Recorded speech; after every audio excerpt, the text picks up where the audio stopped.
In the 1930s, your life revolved around grueling factory work that defined every waking moment. You were a cog in an industrial machine, working from dawn till dusk in factories where safety was a luxury. You started each day long before sunrise, often as early as 5 or 6 a.m. The first task of the morning was to don your protective gear, a heavy apron, gloves, and sometimes a respirator to shield you from the fumes and dust. Despite these precautions, the factory floor was never truly safe. Machinery roared incessantly, filling the air with noise, heat, and constant movement. You worked in cramped quarters with little natural light or ventilation, often surrounded by towering machinery that hummed continuously. Every day brought a new set of challenges. In textile factories, workers faced the risk of fires due to flammable materials like cotton and rayon. Machinery malfunctions were common. For example, looms could break down at any moment, causing accidents. Even simple tasks like threading yarn could be dangerous if not done carefully. Your workday could last anywhere from 10 to 14 hours, depending on the factory and union agreements. The longer you stayed, the more you earned, but the more wear and tear your body endured. Shifts began early in the morning or late at night, with no flexibility. You were expected to be there, ready to work without fail.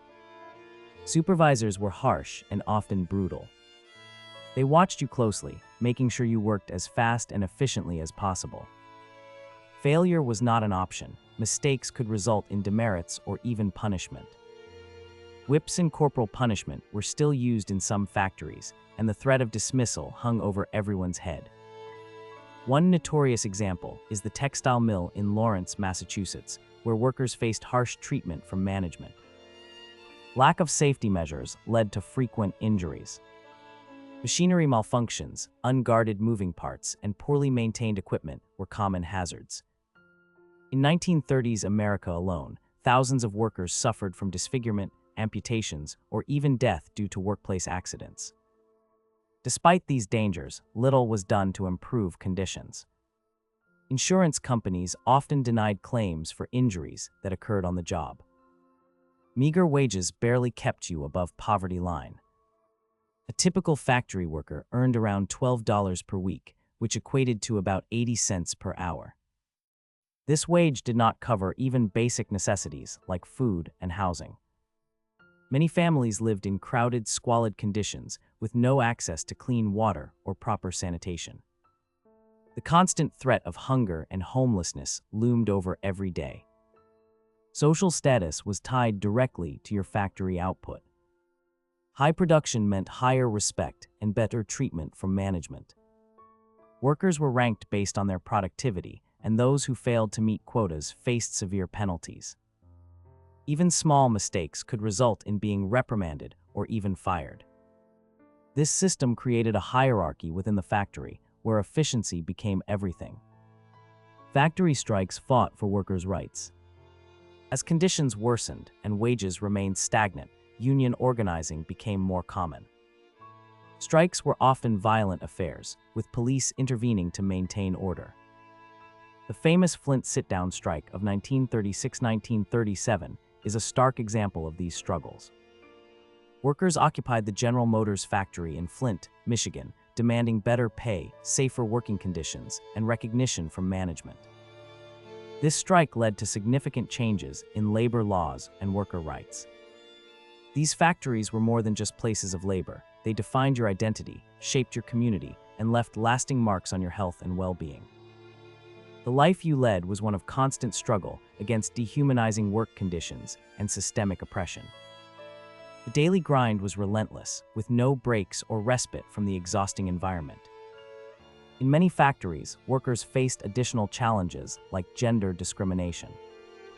Women often earned less than men for doing similar jobs. They also faced sexual harassment and were frequently denied access to higher-paying positions. African American workers encountered even greater hardships, facing racial prejudice, segregation, and lower wages.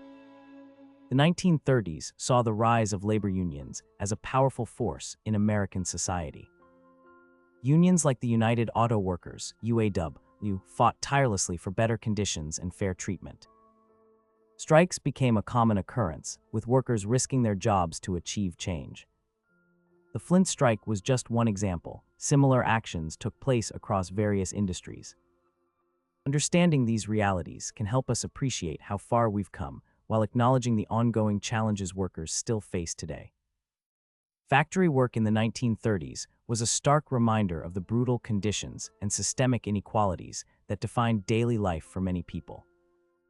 It highlights the importance of labor rights, safe working environments, and fair wages to ensure dignity and respect for all workers. The daily grind was relentless, with no breaks or respite from the exhausting environment. In many factories, workers faced additional challenges like gender discrimination. Women often earned less than men for doing similar jobs. They also faced sexual harassment and were frequently denied access to higher-paying positions. African American workers encountered even greater hardships, facing racial prejudice, segregation, and lower wages. In the early 1930s, conditions in the automobile industry were particularly harsh. Workers like Henry Ford's employees labored long hours on assembly lines that moved at breakneck speeds. The Model T assembly line was a marvel of efficiency, but also an unyielding machine that required constant vigilance to avoid accidents. Safety regulations were minimal and injuries were commonplace. One worker described the pace. Every minute felt like an eternity as we raced against each other, trying to keep up with the relentless rhythm of production. Despite these dangers, workers often had no choice but to accept such conditions. Many factory jobs in the 1930s were scarce, and unemployment was high due to the Great Depression. Those who could find work were lucky, but they faced a brutal reality every day. For example, in Detroit's Ford plants, it wasn't uncommon for workers to lose fingers or limbs to machinery. The lack of protective gear made injuries frequent and often life-altering. The 1930s saw the rise of labor unions as a powerful force in American society. Unions like the United Auto Workers, UAW, fought tirelessly for better conditions and fair treatment. Strikes became a common occurrence, with workers risking their jobs to achieve change. The Flint strike was just one example. Similar actions took place across various industries. These struggles were not always successful, but they laid the groundwork for future labor reforms. For instance, the Flint sit-down strike of 1936–1937 is a pivotal moment in American labor history. Workers occupied the factories, shutting down production and forcing employers to negotiate better terms. It was a dangerous and tense period, with both sides prepared for violence. The outcome was mixed. While some improvements were made, many workers still faced significant challenges. Understanding these realities can help us appreciate how far we've come while acknowledging the ongoing challenges workers still face today. Factory work in the 1930s was a stark reminder of the brutal conditions and systemic inequalities that defined daily life for many people. It highlights the importance of labor rights, safe working environments, and fair wages to ensure dignity and respect for all workers. The struggle for these basic rights was not just about improving working conditions. It was about securing a semblance of human decency in an otherwise harsh world. The fight for better treatment and safer workspaces began with small steps, strikes, protests, and the formation of unions that eventually led to significant changes. These efforts paved the way for the labor laws we have today, ensuring that future generations would not have to endure the same exploitation. In conclusion, life as a factory worker in the 1930s was marked by relentless toil, danger, and discrimination.